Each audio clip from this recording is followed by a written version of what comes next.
लेकिन जहां एक तरफ पूरे देश को अपने इन महान वीर सपूतों के ऊपर गर्व है, वहीं दूसरी तरफ भारत के प्रधानमंत्री नरेंद्र मोदी और उनकी सरकार के ऊपर धिक्कार है कि जिस तरीके से कल जब हमारे शहीदों का जनाजा उठ रहा था, प्रधानमंत्री नरेंद्र मोदी जश्न मना रहे। जब हमारे शहीदों का जनाजा उठ रहा था, सेना उनको सलामी दे रही थी। एक पिता नम आंखों से अपने बेटे को श्रद्धांजलि दे रहा था। लोग चीख रहे थे, मातम मना रहे थे। उस वक्त मोदी मोदी के नारे लगाकर G20 का जश्न मनाया जा रहा। भारत के प्रधानमंत्री जो किसी ब्राजील के फुटबॉलर को चोट आने पर ट्वीट कर दे, भारत के प्रधानमंत्री जो दुनिया की तमाम घटनाओं पर अपनी संवेदना जाहिर कर। अफसोस की बात है कि इतना समय बीत गया, आप जश्न मनाने में व्यस्त थे, जुलूस निकालने में व्यस्त थे, मोदी मोदी के नारे लगवाने में व्यस्त थे। आज पूरा देश स्तब्ध है। अनंतनाग की घटना से पूरा देश दुखी है। हमारी सेना और पुलिस के 3 अधिकारी आतंकवादियों से लड़ते हुए शहीद हो गए। सेना के 2 जवान आतंकवादियों का मुकाबला करते हुए शहीद हो गए। और इतना ही नहीं, आर्मी डॉग, सेना का वो जाबाज जानवर केंट,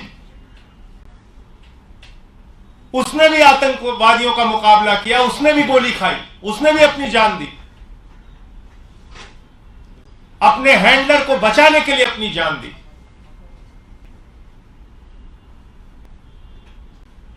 देश की सेना के कर्नल मनप्रीत सिंह जी, जो पंजाब की धरती से आते हैं, उन्होंने अपनी शहादत दी। मेजर आशीष,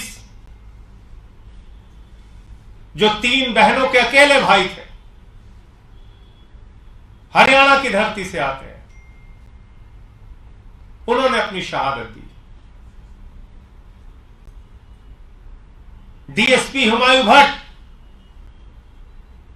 जिनके पिता जम्मू कश्मीर की पुलिस में आईजी थे, हुमायूं भट्ट जो अपने पीछे अपने पिता, अपने परिवार, अपनी पत्नी और अपने 2 महीने के बच्चे को छोड़ के गए। पूरा देश उनके सर्वोच्च बलिदान को नमन करता है। राइफलमैन रवि कुमार और कर्नल मनप्रीत सिंह जी को सेना मेडल से सम्मानित किया गया था। मेजर आशीष जी को अभी 15 अगस्त में भारत की महामहिम राष्ट्रपति द्रौपदी मुर्मू जी ने सम्मानित किया था, उनकी बहादुरी के लिए सम्मानित किया था। और इन अधिकारियों की जिंदगी में इनकी बहादुरी से जुड़े हुए तमाम किस्से हैं, कैसे इन्होंने आतंकवादियों का मुकाबला किया, कब कब किया। लेकिन जहां एक तरफ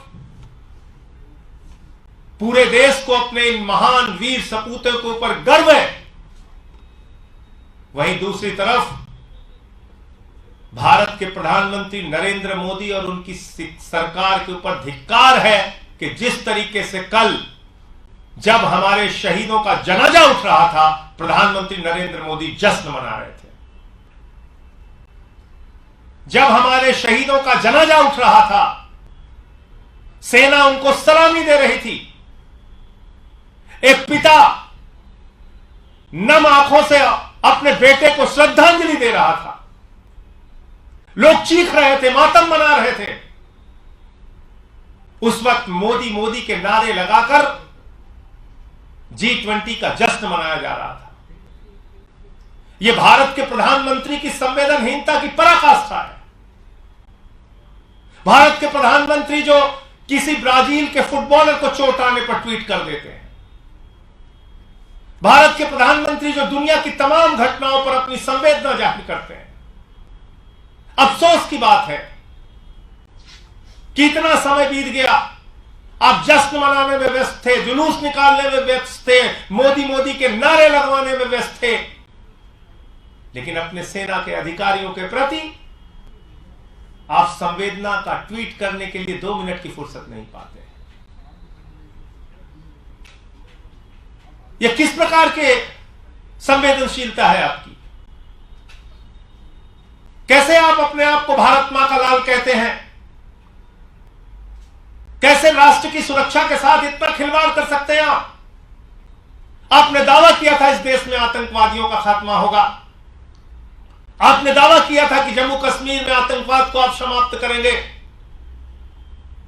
कभी पुलवामा में हमारे 40 जवान शहीद हो जाते हैं, कभी 4 अगस्त को हमारे जवानों के टेंट पे हमला होता है, हमारे जवान शहीद हो जाते हैं,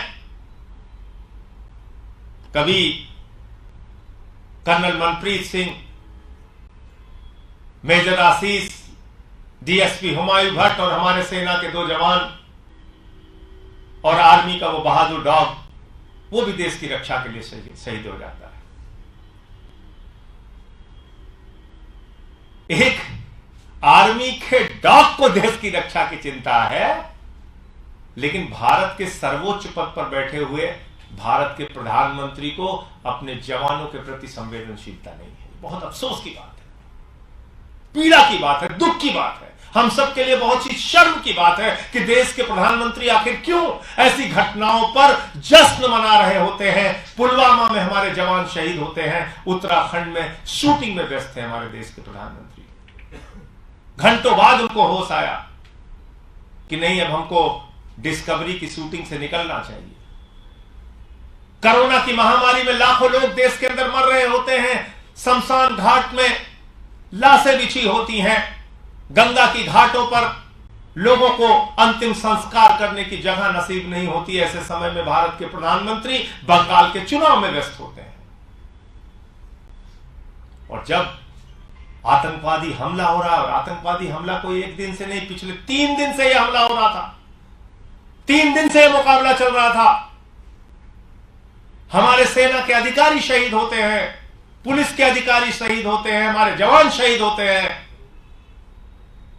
जब हमारे शहीदों का जनाजा उठ रहा है, आप जश्न मना रहे हैं, जुलूस निकाल रहे हैं, तब इस देश के लोगों को सोचना होगा कि ऐसी संवेदनहीन सरकार जो राष्ट्रीय सुरक्षा के साथ तो खिलवाड़ कर ही रही है, हमारे शहीदों की शहादत को भी स्वीकार करने को तैयार नहीं, उसके प्रति अपनी श्रद्धांजलि और संवेदना व्यक्त करने के लिए भी तैयार नहीं। दिल्ली के मुख्यमंत्री अरविंद केजरीवाल जी, पंजाब के मुख्यमंत्री भगवंत मान जी, जैसे ही केजरीवाल साहब की सरकार बनी, दिल्ली के अंदर उन्होंने हमारे शहीदों के लिए, उनके परिवारों के लिए योजना बनाई, क्योंकि उन्होंने तो देश के लिए कुर्बानी दी है। अब हमारी जिम्मेदारी है, हम उनके लिए क्या कर सकते हैं। पंजाब के मुख्यमंत्री ने योजना बनाई।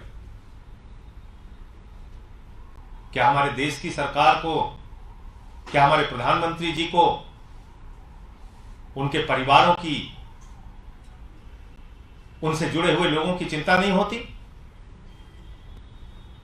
क्या इतना भी वक्त आपको नहीं मिला सोचने का, विचार करने का कि अरे ये जुलूस 3 दिन के लिए स्थगित कर दें, 2 दिन के लिए स्थगित कर दें?